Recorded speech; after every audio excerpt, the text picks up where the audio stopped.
depois que Jesus ascendeu, os discípulos voltaram e permaneceram por muito tempo em Jerusalém. Depois alguns viajariam, percorreriam outras regiões, muitos foram martirizados, quase todos, com exceção de João. Mas o que é interessante é que naqueles primeiros dias de luto, as famílias se reuniam. E ficamos a imaginar os discípulos reunidos em torno de lembranças, cultuando memórias carinhosas dos ensinamentos e dos exemplos, das atitudes do nosso Mestre. E ficamos a imaginar pelas características deles, em que ponto cada um sensibilizava as plateias domésticas. Dali surgiriam os evangelhos escritos, há muitos anos depois. Simão Pedro, como sempre, era aquele que presidia a fala, que começava com as orações, e depois passava a palavra para cada um dos 11 apóstolos, já que Judas havia se retirado, havia se suicidado. Então eles lembravam dos ensinamentos do Mestre com muito carinho, com muito afeto. A sensibilidade de João, ainda muito jovem, narrava com entusiasmo algumas das principais passagens dos evangelhos. Mateus, com a sua memória impressionante, que conseguiu escrever em seu evangelho o Sermão da Montanha em sua plenitude. É o evangelho de Mateus que nos traz todo o Sermão da Montanha, o Sermão da Montanha completo. E ficamos a imaginar André, irmão de Pedro, Filipe, entusiasmado, Natanael, que lembrava dos primeiros momentos, do primeiro encontro que ele teve com Jesus, quando o Mestre disse: Natanael, eu te conheço, eu sei que eu te vi debaixo da figueira. E Natanael ficou impressionado com o poder profético de Jesus. Então as lembranças de Tiago Maior, Tiago Menor, de Simão Zelota, que era antes um ativista que lutava, fazia parte de um partido político que lutava pela libertação da Palestina, da Judéia. E cada um ali trazia as suas recordações. Sem falar em Maria de Nazaré, Madalena, Susana, as mulheres que acompanharam Jesus e seus apóstolos em plena atividade apostólica, visitando cidades e curando muita gente. Foram muitas curas. Segundo alguns cálculos, mais de 2 milhões de enfermos foram curados, próximos ou à distância. Então aquele primeiro momento foi um momento de lembranças até envolvidas com tristezas, porque o Mestre não estava mais ali. Ou seja, é como a luz que se apaga, como o sol que se põe e deixa a luz do luar, seu reflexo em um satélite. Então, foram muitas noites que eles se reuniram em Jerusalém. Um dia em uma casa, outro dia em outra casa, outro dia mais adiante em outras casas. E a partir dali surgiu a necessidade de ter algum lugar para recepcionar os doentes, os enfermos, já que não tinha Jesus ali para curar instantaneamente a todos. Eles se dispuseram a continuar o tratamento pela fé e curar corpos. E como bem diz Emmanuel e Paulo Estevam, esse lugar foi chamado de Casa do Caminho. Muito tempo depois, anos depois, o grande apóstolo Pedro iniciou o processo de motivar os escritos dos evangelhos. O primeiro evangelho foi o evangelho de Marcos, ditado por Pedro, ou melhor, orientado por Pedro. Marcos, que era sobrinho de Pedro. Depois foi Mateus. O evangelho de Marcos é um evangelho que nos aproxima da humanidade de Jesus, da pessoa de Jesus, do convívio de Jesus. Depois veio o evangelho do publicano, cobrador de imposto, intelectual, Mateus Levi, e que escreveu seu evangelho para os judeus, para defender a ideia de que Jesus era o Messias esperado. Muitos anos depois, após a conversão do apóstolo Paulo, Lucas, por influência dele e da Mãe Santíssima de Maria, começou a escrever o evangelho no tom, no modelo histórico de uma narrativa. Escreveu em grego, seguindo toda a sequência, as orientações de Maria, o encontro de Jesus quando tinha 12 anos, o seu nascimento com os doutores do templo, e muito tempo depois, anos e anos depois, veio o evangelho de João, que é o evangelho místico, que apresenta um Jesus mais transcendente, o pão da vida, a fonte de água viva, a fonte viva.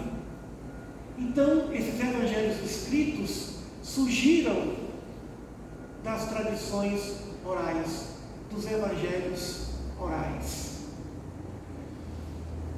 Por isso que nós nos perguntamos, e o que está escrito ali, em Mateus, Marcos, Lucas e João, e em outros evangelhos também que foram escritos, evangelho de Tomé, evangelho de Enoque, de Madalena, vários evangelhos que a igreja não os considerou, selecionou apenas esses 4, porque realmente os 4, eles são mais completos, eles trazem uma lógica, uma logicidade e uma narrativa com muita lucidez. Então, os teólogos católicos dos primeiros tempos, século I, século II, naquele tempo não tinha catolicismo, mas os primeiros cristãos, eles selecionaram esses evangelhos, embora não se tenha provas de que os autores desses evangelhos são realmente Mateus, Marcos, Lucas e João. Muito bem, mas no final do evangelho de João, João diz que Jesus operou tantas curas, que o mundo fez tantas coisas, operou tantos sinais, que o mundo não caberia de livros. Olha que figura de linguagem, se fosse escrever tudo o que ele fez, o mundo não caberia de livros. Mas quem foi que verdadeiramente escreveu os evangelhos? Quando Jesus estava em Betânia, e lá em Betânia ele foi ungido por um perfume especial, preparando aquele corpo para a crucificação, e que de algum modo aquela mulher que estava ali ungindo, despejando ali sobre ele aquele perfume caríssimo, ele disse, depois da mulher ser censurada por Judas, ele disse: eu quero que isso que está acontecendo aqui seja narrado em todos os evangelhos. Então, naquele tempo, Jesus vai falar da necessidade de ter a sua história escrita. Agora, se Jesus operou tantos sinais, tantas curas, por que apenas poucas curas ou sinais são citados nesses evangelhos? Por exemplo, as ressurreições, apenas 3. E as curas que estão ali, os ensinamentos que estão ali, não foram colocados ao acaso, porque alguém lembrou. Jesus acompanhou de perto essas narrativas. E como é que nós pensamos nisso, ou concluímos isso? Pela perfeição matemática dessas narrativas. No futuro, alguém vai escrever um livro, o Evangelho segundo a matemática. Depois, o Evangelho segundo a física, o Evangelho segundo a química, o Evangelho segundo a astrologia, o Evangelho segundo a numerologia. Mas que perfeição é essa? Os discípulos, mesmo Lucas, que era médico, conhecedor, nem mesmo ele saberia de certas razões para escolher certos fatos e ocultar outros fatos. Porque o que está ali, em cada passagem do Evangelho, ou dos 4 Evangelhos, já que os 4 Evangelhos é o que há, Mateus, Marcos, Lucas e João, é o que há de mais pleno em termos de narrativa da vida de Jesus. Já falei aqui outras vezes sobre as ressurreições. A primeira ressurreição foi na casa de Jairo, que chefiava a sinagoga, e era uma criança, uma menina, 12 anos, considerada morta.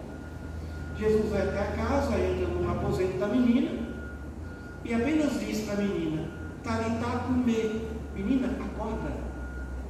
No segundo momento, ele foi a uma cidade chamada Naim, um cortejo fúnebre com quase todos os habitantes da cidade, acompanhando o sepultamento de um jovem, filho de uma mulher viúva e provavelmente muito querida por todos.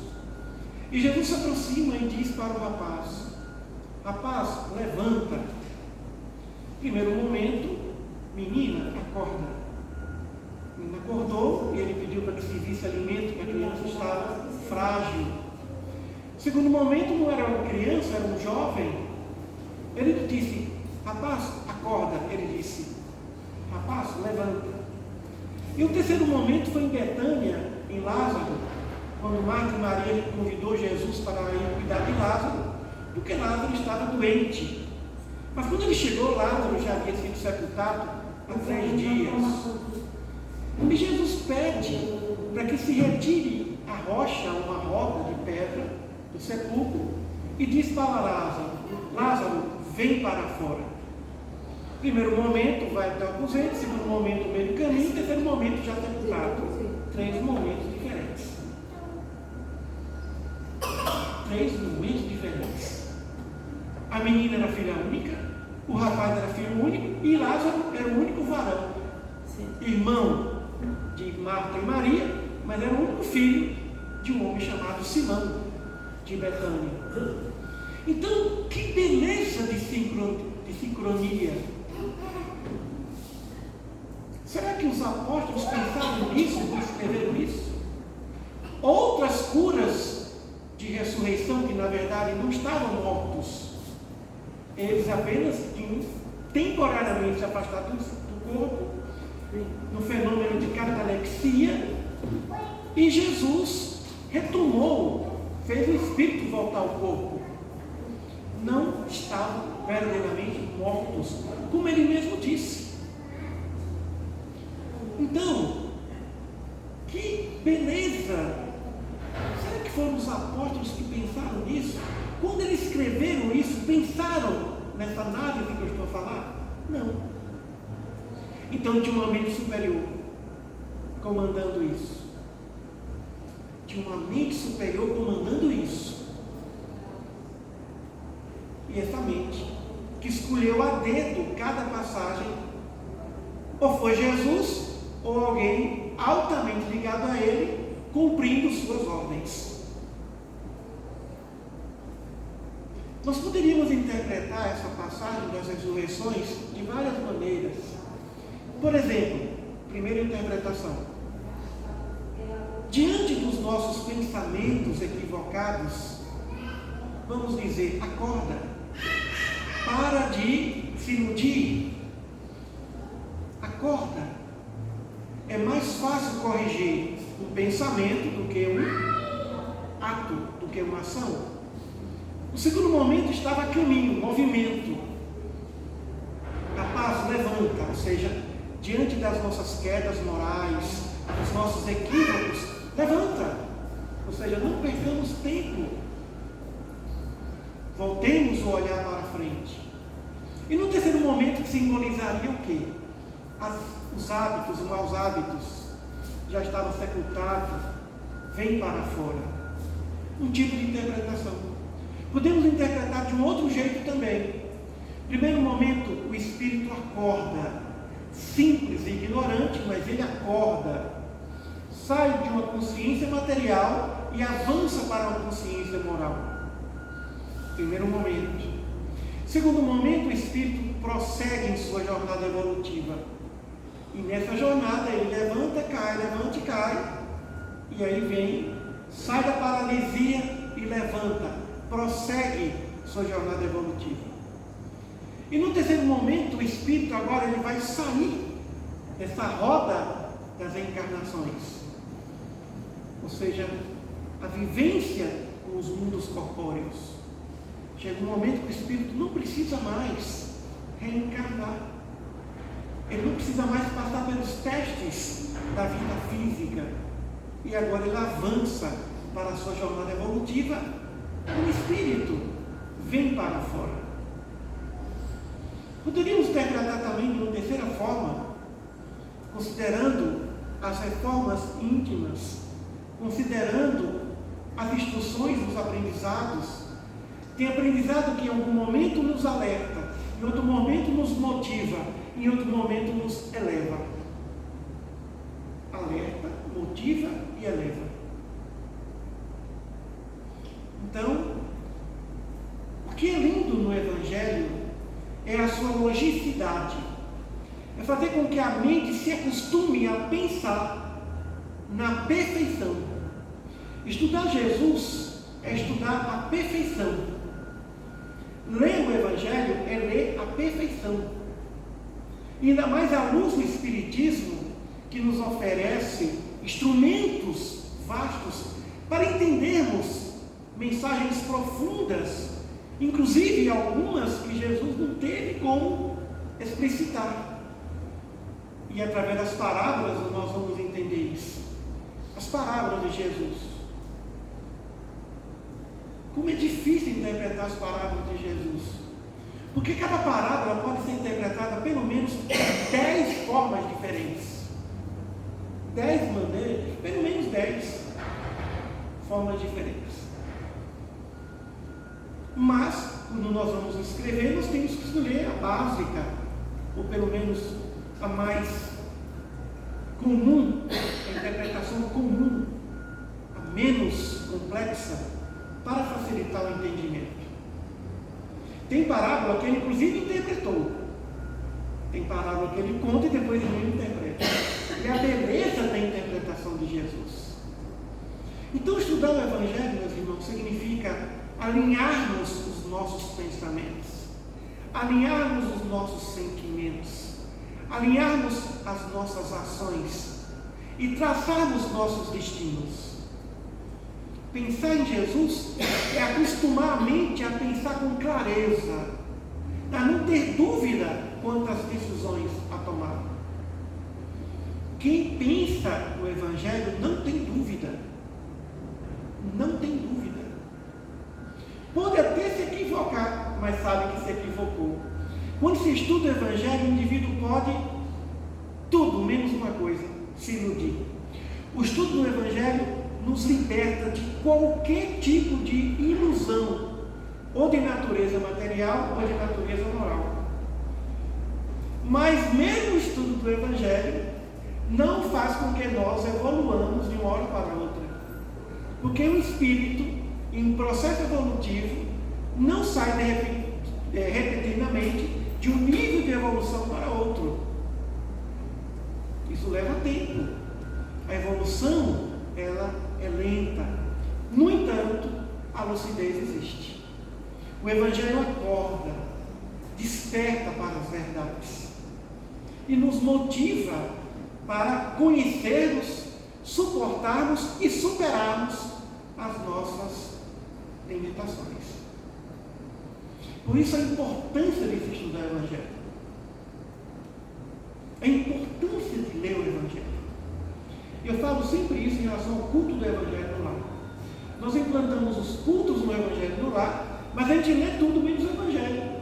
Lê mensagem, lê isso, lê aquilo outro, livro de autoajuda, mas não lê o Evangelho. Tem medo de abrir a Bíblia e ler Mateus, Marcos, Lucas e João. E aí nós achamos que nós estamos lendo e conhecendo Jesus. Acabamos de fazer o culto. Muito bem. O que você leu no culto? Eu li isso e beleza, excelente, excelente.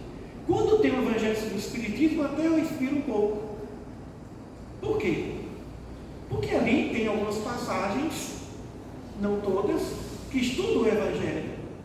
Mais de 100% do Evangelho que está no Evangelho do Espiritismo é 10% ou menos. Então, a leitura do Evangelho do Espiritismo é uma leitura para consolar o coração que sofre. Consolar o coração que sofre. Agora, quando nós lemos Mateus, Marcos, Lucas e João, interpretados à luz do Espiritismo, aí sim, consola, desperta, eleva e ganha uma superconsciência do seu dever. Então, nós espíritas, que somos discípulos de Jesus, que somos atraídos por esse Espírito, pelo seu amor, precisamos, para os próximos séculos, os próximos anos, conhecer, e mais do que isso, sentir a sua mensagem. Porque todas as demais mensagens, milhares de mensagens, dezenas de livros, qual é o objetivo de tudo isso? Cada livro espírita é um rio para desaguar um grande oceano que é o Evangelho. Cada livro, livro dos Espíritos, livro dos Médiuns, da Gênese, obra X, romance Y, cada obra dessa são pequenas centelhas, são rios, riachos, não é? Filetes de água em rumo ao grande oceano. E o grande oceano é Mateus, Marcos, Lucas e João. Temos que beber na fonte. Temos que beber na fonte. Então o culto do Evangelho tem que ser o culto do Evangelho. A gente tem que sair dali envolvidos por essas energias, tais quais os discípulos de Jesus, que se contagiavam, que saíam daquela tristeza, mas daquela melancólica narrativa, mas envolvidos pelos bons espíritos, envolvidos pela espiritualidade, motivados para viver. Essa é a proposta do Evangelho, motivação para viver. Por isso que é boa nova, por isso que os espíritos, por exemplo, os anjos, quando aparecem na Bíblia, sempre dizendo: tem de bom ânimo. O que é o bom ânimo? É o otimismo. Bom ânimo é alegria. O sinal do cristão é alegria, mesmo diante do sofrimento. Então, precisamos entender tudo sobre Jesus. O seu sofrimento, suas preocupações, suas palavras, sua leveza, principalmente durante a noite. Porque durante o dia nós estamos envolvidos com os afazeres. Precisamos viver um dia pleno para termos uma noite de paz e não a noite de tormenta. O cenário do sofrimento são as noites. Jesus chorou sangue, lágrima de sangue. Não foi meio-dia, não foi de dia, foi crucificado de dia. Mas suas lutas íntimas estavam à noite, nas madrugadas. Foi à noite que ele pedia para os discípulos vigiarem com ele, porque ele estava prestes a ser preso e ser levado à condenação. Então nós precisamos voltar a essa memória adentrar a essa memória maravilhosa um dia quando nós desencarnarmos, porque na espiritualidade nós aqui paramos para assistir os filmes e os atores, pois as vidas de Jesus, a vida real de Jesus, estão plasmadas como fitas magnéticas, quando nós estaremos em cenários como esse, como no cinema, e transmitir a vida de Jesus. É impressionante quando nós estudamos os evangelhos, não queremos depois mais nem ver filme de Jesus, porque a gente olha assim e fala, não é bem isso. Isso aqui é o retrato do que o diretor pensa. E aí vem aquele roteiro que é sempre bom assistir. Mas eu confesso que eu nunca assisti já vi todos os filmes sobre Jesus, mas nunca assisti um que dissesse, esse aqui está mais próximo da realidade. Nenhum. Porque ali tem a expressão de atores, do que o diretor quer que ele expresse. Não foi tanto exagero quanto o outro que mostra o tempo todo, tanto sofrimento. Teve sofrimento, mas não daquele jeito. Não é assim. Então, a gente tenta passar como Leonardo da Vinci, que tentou pintar Jesus, não conseguiu. Ele dizia que a coisa mais difícil para ele era pintar Jesus. A última ceia ele teve dificuldade. E o Jesus pintado por Da Vinci na última ceia não é Jesus. É o que ele imaginou de Jesus. Então, realmente, temos que adorar Jesus em espírito e em verdade, porque ele é o nosso grande sol. E mesmo diante das nossas enfermidades, estudar o Evangelho cura, mas ele também mata. Porque quando você segue o Evangelho, você encontra obstáculos daqueles que não acreditam no amor, não acreditam no perdão, não acreditam na esperança, não acreditam na fé. E aí passam a ser obstáculos diante daqueles que querem seguir Jesus, a darem suas vidas, porque exige renúncia, mas não renúncia das coisas boas. Seguir Jesus é renunciar às coisas más, prejudiciais à nossa vida espiritual. Então, meus irmãos, desejamos a todos uma ótima noite. Leiamos sempre os evangelhos à noite. Leiamos sempre, imaginando as cenas, imaginando as suas atitudes e renovando as fibras mais íntimas do coração. Que esse nosso querido e amado Mestre seja conosco agora e sempre. Sim, sim.